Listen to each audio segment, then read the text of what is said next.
వందే మాత్రం. నేను మీ journalist Navata. Welcome to channel. ఢిల్లీలో ఒక న్యాయం, జార్ఖండ్లో మరొక న్యాయం. రాజకీయంలో ఈ ద్వంద్వ వైఖరి ఎందుకు?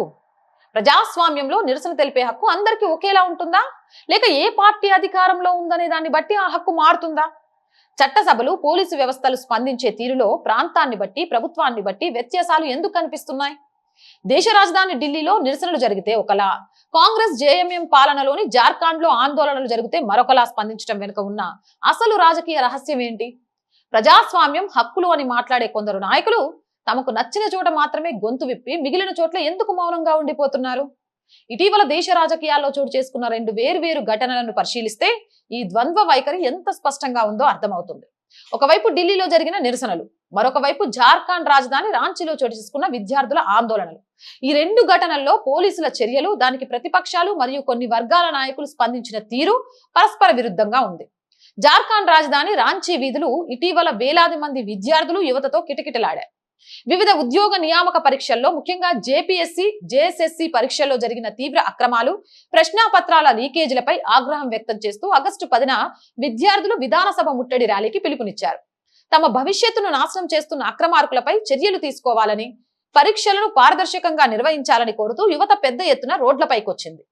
ఈ నిరసనలను అదుపు చేయడానికి కాంగ్రెస్, జార్ఖండ్ ముక్తి మోర్చా కూటమి ప్రభుత్వం తీసుకున్న చర్యల తీవ్ర చర్చానీయాంశమయ్యాయి.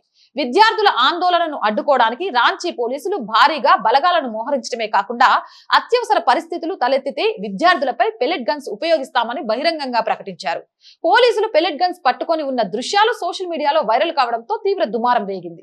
దీనిపై రాంచీ సిటీ ఎస్పీ పారస్ రాణా వివరణ ఇస్తూ వైరల్ అయిన వీడియోలో ఉన్నది అల్లరి మూకలను గుర్తించడానికి ఉపయోగించే పెయింట్ బాల్ గన్స్ అని చెప్పారు. అయితే పరిస్థితి చెయ్యి దాటిపోతే లేదా అత్యవసర పరిస్థితులు ఏర్పడితే మాత్రం పెల్లెట్ గన్స్ ను కూడా ఉపయోగించడానికి సిద్ధంగా ఉన్నామని స్పష్టంగా అంగీకరించారు. శాంతియుతంగా నిరసన తెలిపే హక్కు తమకు ఉందని, నియామకాల్లో పారదర్శకత కోరినందుకు తమపై పెల్లెట్ గన్స్ లాంటి కఠినమైన ఆయుధాలను ఉపయోగిస్తామని బెదిరించడం ఎంతవరకు సమంజసమని విద్యార్థులు, ప్రజా సంఘాలు ప్రశ్నిస్తున్నాయి. ఢిల్లీలో జరిగిన నిరసనలకు, జార్ఖండ్ లో జరుగుతున్న విద్యార్థుల నిరసనలకు మధ్య స్పష్టమైన వ్యత్యాసాలున్నాయి. ఈ వ్యత్యాసాలను గమనిస్తే రాజకీయ వర్గాలు ఎలా భిన్నమైన వైఖరిని అవలంబిస్తున్నాయో సులభంగా అర్థమవుతుంది. ఢిల్లీలో జూలై నెలలో జరిగిన చలో సంసద్ మార్చ్ వెనక అనేక రాజకీయ ప్రయోజనాలు, విపక్ష పార్టీల మద్దతు ఉన్నాయి. ఆందోళనకారులు చట్టసభల పరిసరాల్లోకి దూసుకెళ్లే ప్రయత్నం చేయడంతో పాటు శాంతి భద్రతలకు విఘాతం కలిగించేలా ప్రవర్తించారు. రాళ్లు రువ్వడం, పోలీసులపై దాడులకు దిగడం వంటి హింసాత్మక ఘటనలు చోటు చేసుకున్నాయి. జార్ఖండ్ లో జరుగుతున్నది కేవలం విద్యార్థుల, నిరుద్యోగుల, యువత సమస్య. తమ భవిష్యత్తు, ఉద్యోగాలు, నియామకాల పారదర్శకత కోసం విద్యార్థులు స్వచ్ఛందంగా రోడ్లపైకి వచ్చారు. ఇది పూర్తి స్థాయిలో విద్యార్థుల సమస్యతో ముడిపడి ఉన్న అంశం. ఢిల్లీ పోలీసులు లాఠీ చార్జ్ చేసి పరిస్థితిని అదుపులోకి తెచ్చారు. అయితే అక్కడ శాంతియుతంగా ఉన్న విద్యార్థులపై ఢిల్లీ పోలీసులు పెల్లెట్ గన్స్ ఉపయోగించారని ప్రతిపక్షాలు, కొన్ని మీడియా వర్గాలు తీవ్ర ప్రచారం చేశాయి. కానీ తమ వద్ద పెల్లెట్ గన్స్ లేవని, వాటిని ఉపయోగించలేదని ఢిల్లీ పోలీసులు అధికారికంగా స్పష్టం చేశారు. ఆధారాలు లేకపోయినా ఆరోపణల ఆధారంగా తీవ్ర స్థాయిలో రచ్చ జరిగింది. రాంచీ పోలీసులు తాము స్వయంగా అత్యవసర వేళల్లో పెల్లెట్ గన్స్ ఉపయోగిస్తామని అధికారికంగానే విలేకరుల సమావేశంలో ప్రకటించారు. ఇక్కడ ఆరోపణలు కాదు, పోలీసు అధికారుల స్వయంకృత ప్రకటనలు ఉన్నాయి. కానీ కాంగ్రెస్, సమాజ్వాద్ పార్టీ, ఇతర ఇండీ కూటమి నాయకులు ఢిల్లీ పోలీసుల చర్యలను ప్రజాస్వామ్యానికి గొడ్డలి పెట్టని, విద్యార్థులపై అణచివేత అని అభివర్ణించారు. పార్లమెంటు లోపల, వెలుపల పెద్ద ఎత్తున నిరసన వ్యక్తం చేశారు. కాంగ్రెస్, జేఎంఎం ప్రభుత్వం ఉన్న జార్ఖండ్ లో స్వయంగా పోలీసులు పెల్లెట్ గన్స్ వాడతామని బెదిరించిన వారాల తరబడి విద్యార్థులు రోడ్లపై ఉన్న ఈ కూటమి నాయకులు, విపక్షాలు పూర్తిగా మౌనాన్ని ఆశ్రయించాయి. ఈ రెండు ఘటనలను నిశితంగా పరిశీలిస్తే కొన్ని మీడియా సంస్థలు, వామపక్ష ఉదారవాద వర్గాలు అవలంబిస్తున్న ద్వంద్వ వైఖరి స్పష్టంగా బయటపడుతుంది. కేంద్రంలో ఉన్న ప్రభుత్వంపై లేదా బీజేపీ పాలిత రాష్ట్రాలపై విమర్శలు చేయడానికి ఏ చిన్న అవకాశం లభించినా పెద్ద ఎత్తున గగ్గోలు పెట్టే వర్గాలు తమ అనుకూల లేదా మిత్రపక్ష ప్రభుత్వాలు ఉన్న చోట ఎంతటి దారుణం జరిగినా నోరు మెదపడం లేదు. ఢిల్లీలో ఆధారాలు లేకుండానే పెల్లెట్ గన్స్ వాడారంటూ రచ్చ చేసిన వారు జార్ఖండ్ లో పోలీసులు బహిరంగంగానే పెల్లెట్ గన్స్ వాడతామని చెబుతున్నా ఎందుకు నిలదీయడం లేదు? విద్యార్థుల హక్కులు ఢిల్లీలో ఒకలా, రాంచీలో మరోలా ఉంటాయా? కేంద్ర ప్రభుత్వం ఏ అంశంపైన చర్చకు సిద్ధంగా ఉన్నామని పార్లమెంట్ లో చెబుతున్నా సభను స్తంభింపచేస్తూ రచ్చ చేసే ప్రతిపక్షాలు తమ సొంత రాష్ట్రాల్లో విద్యార్థుల ఆందోళనను అణచివేసేందుకు పెల్లెట్ గన్స్ వరకు వెళ్లడాన్ని ఏ రకమైన ప్రజాస్వామ్యం అని అనుకోవాలి? ప్రజాస్వామ్యంలో ఏ రకమైన ప్రభుత్వమైనా ప్రజలకు, విద్యార్థులకు సమాధానం చెప్పాల్సిన బాధ్యత ఉంది.